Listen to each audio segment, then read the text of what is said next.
Bienvenue au château de Prangin, ou disons dans son jardin potager.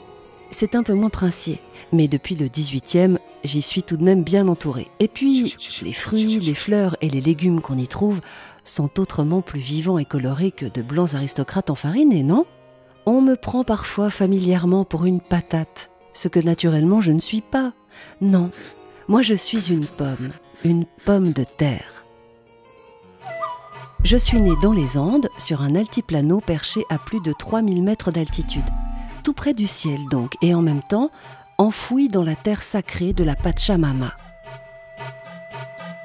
On me cultive dans des milliers de variétés depuis plus de 10 000 ans. Là-bas, on m'appelle Papa, c'est un mot quechua, la langue des Incas.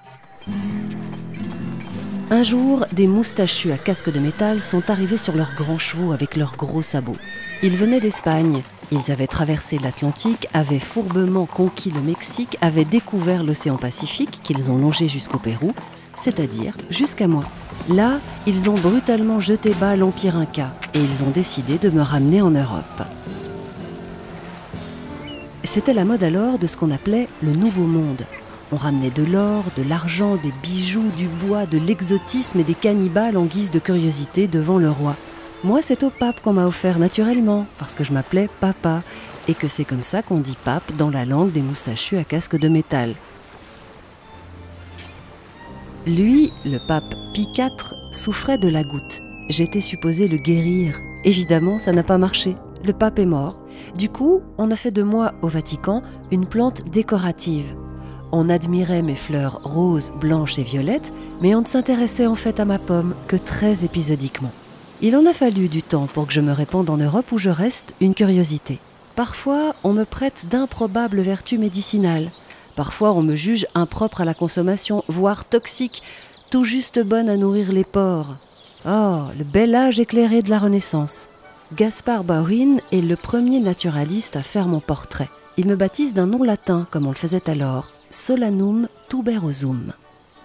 Ce n'est qu'au XVIIIe siècle que j'entre de plein pied dans les assiettes des petits Européens. Une époque trouée de disettes et de famines qui conduiront à la Révolution française. Mais c'est une autre histoire. Aux mauvaises récoltes succèdent les mauvaises récoltes. Le pain se fait rare. Alors, incidemment, on pense à moi et on se met à me manger un peu partout.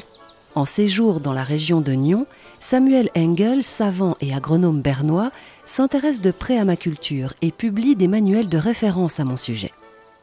Traité de la nature, de la culture et de l'utilité des pommes de terre par un ami des hommes. Bref, dès le 18e, je deviens indispensable. Je crois et je me multiplie dans les assiettes comme les hommes sur la terre.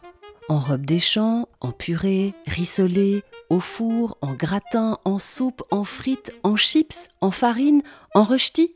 On m'assaisonne à toutes les sauces, on m'associe à tous les plats. Mais, et c'est tout le paradoxe, alors que je suis aujourd'hui le 3e aliment le plus consommé au monde et que les recettes pour m'apprêter ne cessent d'augmenter, on me restreint le plus souvent à quelques variétés. Ainsi, les fast-food conquérants qui débitent des frites comme d'autres des âneries ne jurent que par innovator. Pourtant, aujourd'hui, dans le monde entier, je suis encore présente dans plus de 5000 robes. Aria, King Edward, Agatha, Mona Lisa, Vitlotte, Rat, Belle Pompadour, de Supercola, Vivaldi, Charlotte. Désirée. Pour en savoir plus sur ma pomme, enfin, sur mon tubercule et mes amis verdoyants, venez me rendre visite au château de Prangin, dans le plus grand jardin potager historique de Suisse.